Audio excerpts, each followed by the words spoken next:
Hi, friends. I'm so glad to be joined today by a fellow homeschool high school graduate, Samantha Shank. Sam, thank you so much for being here with us today. Thank you guys so much for inviting me. I'm really excited to be on here. Well, at age 14, Samantha began what is now Learn in Color. 7 years later, Learn in Color has had over 5 million blog views, and its products have been used in over 7,000 classrooms in all 50 states and several countries. Congratulations. Thank you so much. It's kind of crazy, like looking back and seeing how far it's grown. Yeah, So it's been so crazy. exciting. So exciting. Well, when not working, Samantha enjoys freelance graphic design, reading children's literature, and spoiling her dog, who may make a guest appearance here. We'll see. Well, Samantha, could you start, please, by just telling us a bit about yourself and your experience homeschooling? Yeah, so I was homeschooled from grades 4 through 12. In third grade, I had an amazing public school teacher, but I just wasn't being challenged enough. And at the time, both of my parents worked full time. My dad was a firefighter, my mom was a hairstylist, and they had a business on top of that. So there was a lot going on in the family. Um, But I'm like, "Hey, can we try homeschooling?" And my parents didn't really know a lot about homeschooling, they didn't have a lot of experience with it, but they're like, "Okay, let's give it a shot. If we don't like it, you can go back to public school." But I ended up really liking it. I liked being able to set my own pace, I liked the flexibility it offered, and, I can't remember if it was the next year or a couple years later, but my sisters, I had 2 at the time, they're like, "Oh, Samantha's done with schoolwork by lunchtime, we wanna be homeschooled." Right?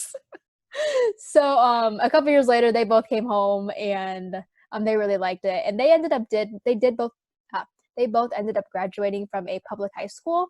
But I think that that's one of the beauties of homeschooling and the flexibilities of it. They really liked being homeschooled throughout elementary and middle school, but one of them wanted to pursue theater at our local public school, and the other wanted to pursue gymnastics at a collegiate level, and she wanted to graduate from a public high school. So I think I really liked the flexibility that homeschooling offered like with each of us in our lives. But for me, I really like the flexibility homeschooling offered, and I didn't want to change it for anything. And I did ended up graduating from homeschooling. I graduated like 2 years early, I think. I ended up taking a gap year, and homeschooling allowed me to graduate high school and college early. So while I was in high school, I was able to earn some college credits, get started on that. It allowed me to grow my business, and so I could focus more on my business instead of schoolwork. Right. Yeah. Yeah, I love the flexibility of homeschooling and how you can really craft it to fit the needs of your particular family and then each individual sibling, even within there, because it doesn't all have to look the same. There's not just one right way to do it, right? Exactly, and I think that that's one of the things I've learned, and we had learned growing up, just because when we first started out, the only curriculum we knew was a Becca curriculum, and it's a great curriculum, like, don't get me wrong. However, like, we didn't realize, like, oh, there's more options out there, and as, like, I got older, as we all started getting older, we started realizing, oh, Hannah doesn't really like Becca, let's try Matthew C. Oh, she likes Matthew C better, she likes the videos better, whereas Becca was just a little bit more traditional. So I think just being able to, as we gain more experience, being able to customize it for each of us and realize, oh, like we don't have to use the Becca for all of the subjects. We can just use it for these subjects, or we can try something completely different. And so I think that that's what the biggest lessons I've like learned along the way. Yeah, and I think that's going to be really encouraging for especially a lot of the new homeschool families Yeah. this fall, maybe unexpectedly kind of thrown into homeschooling. That I think there can be this pressure. People want you to figure out your homeschool philosophy, and it's like Yeah. you're getting married to the curriculum or something. You have to figure it out forever. And just to hear that it's Exactly. okay, like choose something that's comfortable, that feels like you Yeah. kind of know what to expect because you're already going through so many other transitions, and you don't have to do that for the rest of your life. You can change things up. Exactly. Yeah. Yeah. And I was even reading some blog posts that even if it doesn't work out, feel free to switch in the middle of the year. Is that a lot of money wasted? Potentially. Might it save you a lot of sanity in the process? Yes. And so I think it just comes down to weighing your options. You can always like resell unsold curriculum. It's not like you have to keep it. So like there are a lot of different options. You just have to kind of get creative with them. Yeah, definitely. Well, when you think back on your own homeschooling experience, you've mentioned a lot of the things that were real positives that were delightful in that. Were there any things that were challenging? Oh, there were a lot of things that were challenging. I think the first one is my parents didn't homeschool me in the traditional sense because they both worked full time. So I'm naturally like a very self-motivated person. And one of like I guess, one of the like conditions of me being homeschooled was I would have to do a lot of the like initial work on my own. And I was okay with that just because I wanted to be learning at my own pace. I didn't want to be having to follow like the set curriculum. But my parents ended up helping me a lot at night if I had struggled with the concept or especially with upper level math. Like after algebra 1, like it all went downhill from there. So I think that was one of like the struggles and difficulties that I couldn't go to someone who, if I needed help with the particular concept, like I would either have to wait for my parents or I didn't have like a teacher who I could immediately go to. But I do think that really helped me ultimately throughout my business and throughout college, just because when I have a question, I'm used to Googling the answer or I'm used to figuring it out on my own. And I found a lot of great resources on the web. Some of them were also student created, and I've noticed those resources tended to be better than the ones that were created by adults. Because the student resources, the student's like, hey, I'm a college student. I get what you're going through. I get exactly how to explain this. So I found out a lot of good information from that. And I think that it just ultimately helped prepare me for college since I didn't have like a professor like holding my hand the entire time. It's like figure it out kind of. It's really helped me throughout grad school because my grad school is solely online. Even before COVID, and they definitely aren't holding my hand through anything. Right. So, and sometimes with my college professors, it takes them a couple of days to get back with me. And if assignments due in like 4 days, then like I have to figure out something. I can't just be doing nothing during those times. So I think that's been a big help. I remember when I started taking some college classes after high school and people asked me, oh, is it such a hard transition from being homeschooled to doing college? And I thought, actually, no, because I feel like the other students were having a much harder time. They were used to going to class every day, having someone there to answer all their questions, kind of being spoon-fed each step of the way. And I was used to a mom who's like, I don't know. Let's figure it out. And that's what my oldest son now is doing calculus. He was having questions yesterday. I'm like, I don't know. Let's figure it out. And so you're really learning to solve problems yourself, which is so valuable. Yeah, I think that just the student-led learning, I think, is really the most valuable part of it. Just because in business, especially, and especially in the industry I'm in, blogging, technology, it's constantly changing and it's never static. So you could take an amazing blogging course, but then in a couple of years, a lot of the information is probably going to be outdated. It's not the fault of the course; it's just the way blogging works. And so I think that has really helped me prepare for like my career, and I really am thankful for that. Yeah.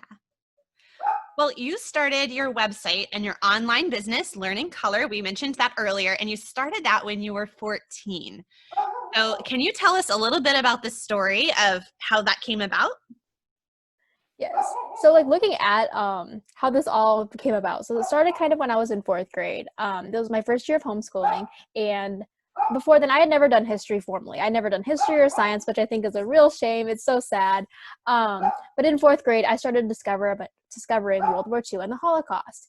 And that really piqued my interest just because I wasn't sure what it was all about. I was just getting like bits and fragments of pieces. My textbook didn't cover a lot of it. And I was just reading these like random books and I just was I didn't understand it all. But as I started researching it more in depth, I started realizing there's so many amazing stories out there from World War II, and none of them were in my history textbook. Growing up, other textbooks I look at, none of those stories were in the textbook. All they had was dates, facts, figures. I'm like, well, that's great, but what is the Holocaust? Right. And so I think that's what really sparked my initial love of history. And for the longest time, I just would never stop talking about World War II. There was a period of my life when literally the only thing I read was World War II books, and the only thing I watched was World War II movies for like a period of like 2 years. But from then on, a lot of people were like, okay, Samantha, you're getting kind of annoying. I'm like, okay, I understand that. I get really excited when I talk, and I just don't know how to shut up sometimes. So I needed a kind of a creative outlet, and that's kind of where the blog was born.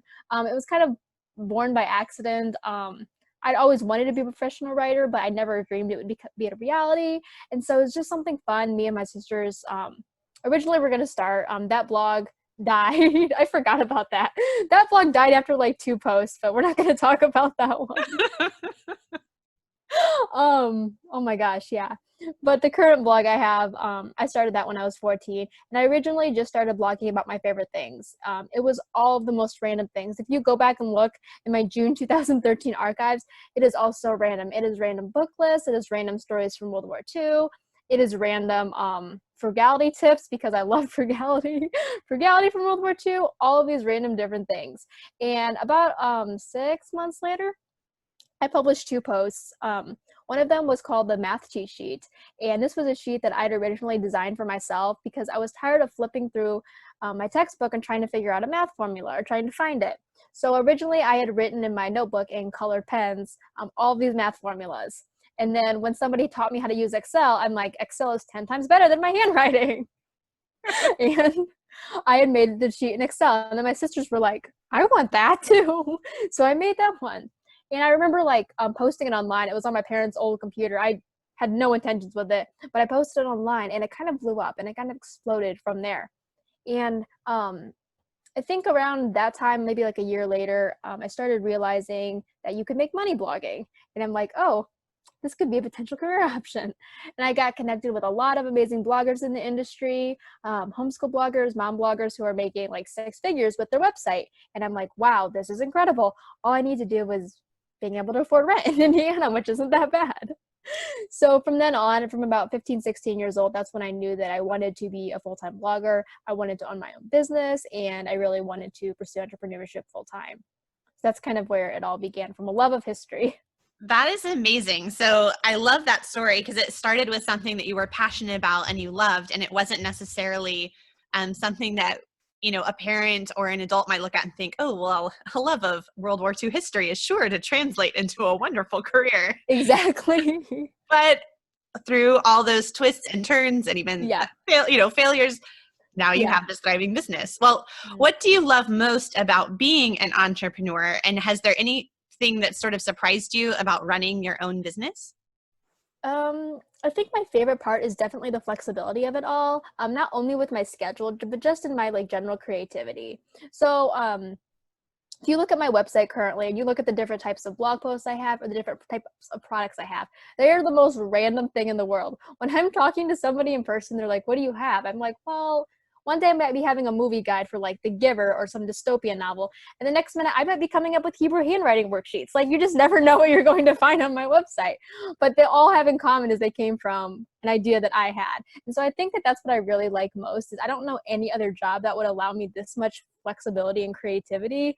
And it doesn't seem like it would work, but it somehow works for me. So I think that that's probably the most exciting thing and the thing I'm most grateful for. The biggest challenge I've had is definitely growth. Um, so I think it was around like when I was in college, I realized like I can't do this alone. And that's hard for me because I'm very solo. I'm a perfectionist. And so I'm like, so Samantha, you can't do schoolwork alone. I mean, you can't do schoolwork in the business. And then I was also doing freelance graphic design to pay for said school. And I just realized I couldn't do it all alone. But that was when I got in contact with some business mentors and they helped me realize, okay, here are the different types of things you can do to grow and start outsourcing. Here are the things you need to be looking for in a potential employee.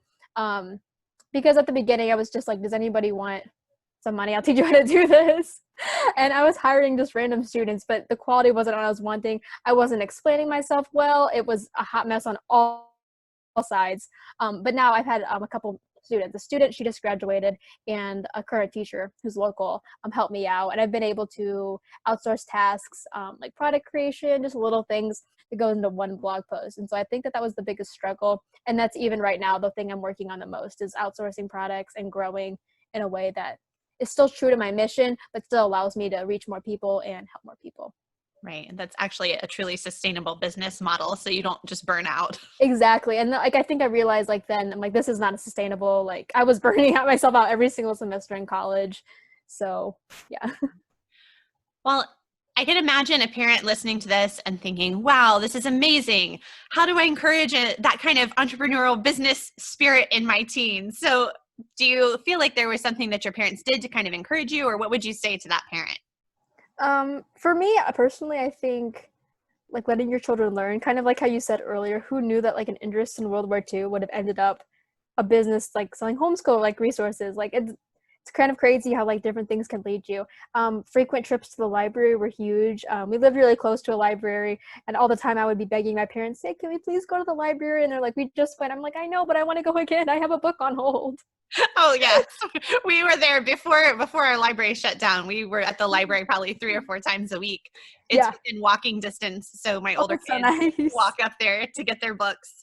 So now we have to get our our book pickup, but it's Oh, still okay. pretty great. We were glad once that resumed because we didn't know how to live without the library for so many months. Exactly. Yeah. And I think like with our library, they do such a great job. And even if they don't have it at that library, they can get it from any library in Indiana because of like interlibrary loans. Right. So that's another thing to look into with your library, even if they don't have a certain book. Um, they can get it like from anywhere in the state. And I think that just like those unlimited resources, tapping into those are really key to it, and finding what interests your child. So a lot of times I hear parents say, oh, my child's just interested in Minecraft, Fortnite, what's the other one? TikTok. Oh my goodness, I don't like TikTok.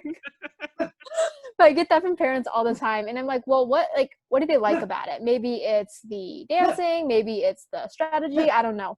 But whatever it is, use that to your advantage and find out like how you can take that further.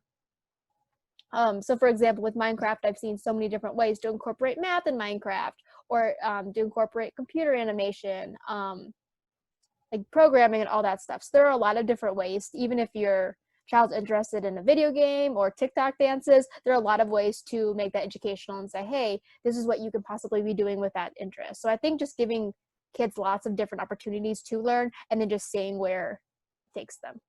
Yeah. So what I really hear you saying is it's that passion and enthusiasm that comes first.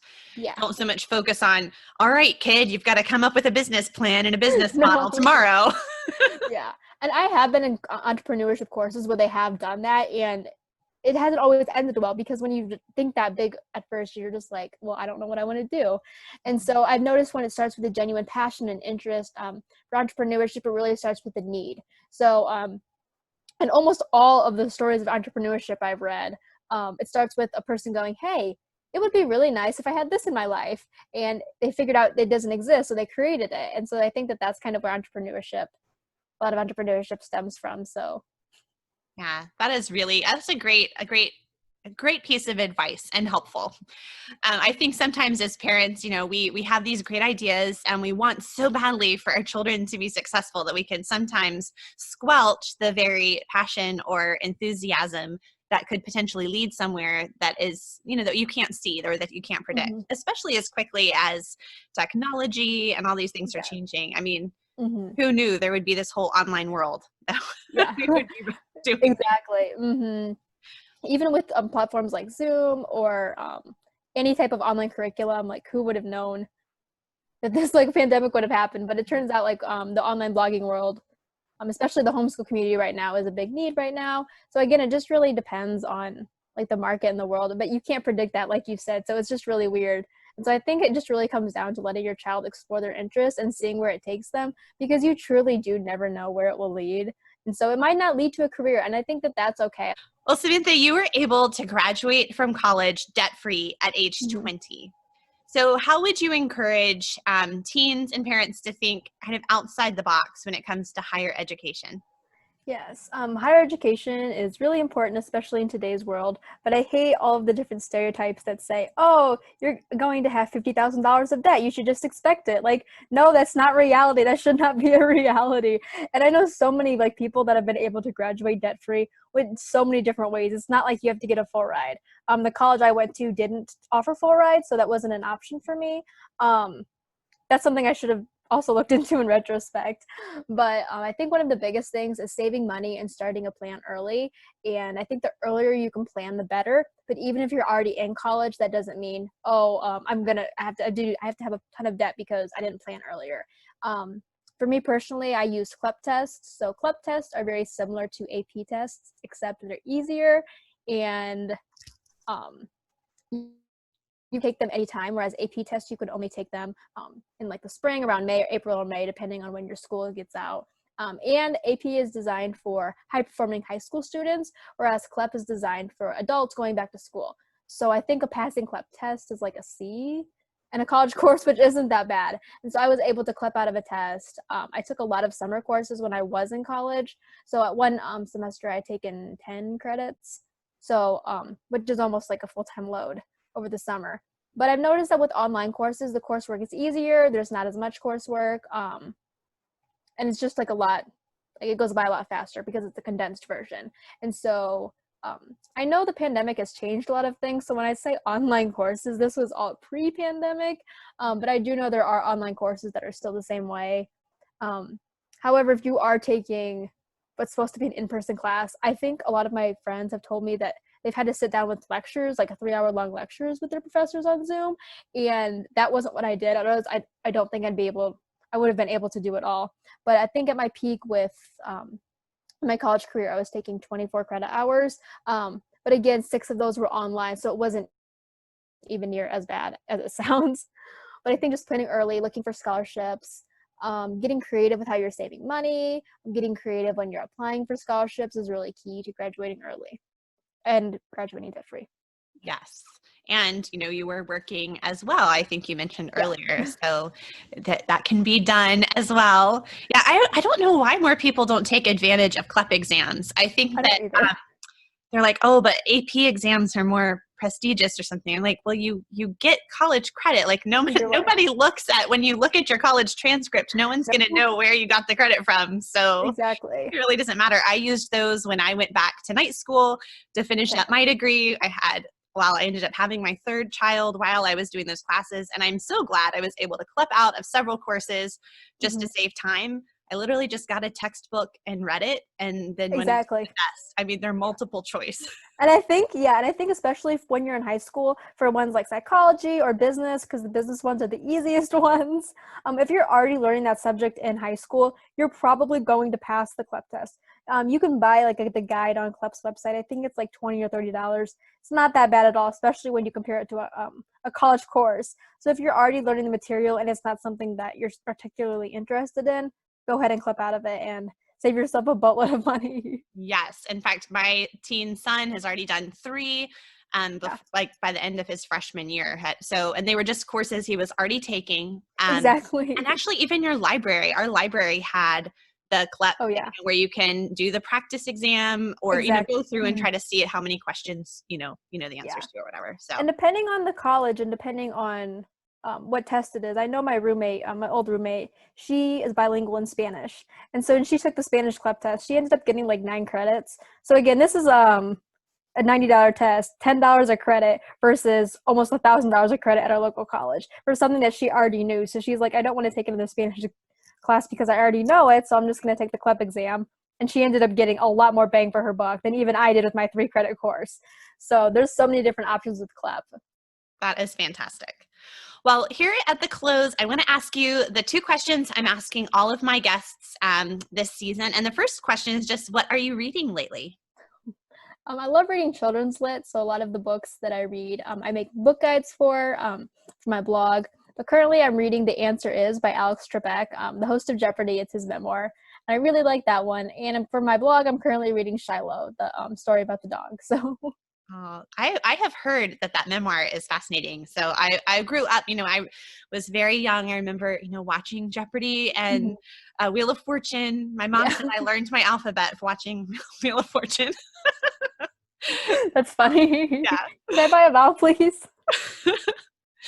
Well, what is something that you would say? And of course, you have a perspective as that homeschool student in your past. So if you were going to talk to one of these new homeschool parents this fall, what's one thing you would say to a new homeschool parent? I think really be okay with learning with your child. You don't know everything, and that's totally okay. I think homeschooling is really about trial and error and trying to realize what works out for you and your children. Kind of like you mentioned earlier, it doesn't have to be the same for each child. I think at the end of it all, like from a graduate's perspective, now that I'm out of school, I've realized that a lot of it doesn't matter. I mean, yes, it does matter in a lot of different ways, but in terms of biology and the things that I don't use on a daily basis, all of that isn't the most important. The A's on my transcript don't mean anything just because like at the moment. And so I think it really comes down to letting your children learn and taking that love of learning with them the rest of their life, because that is what's going to matter. That's what they're going to take with them for the rest of their life.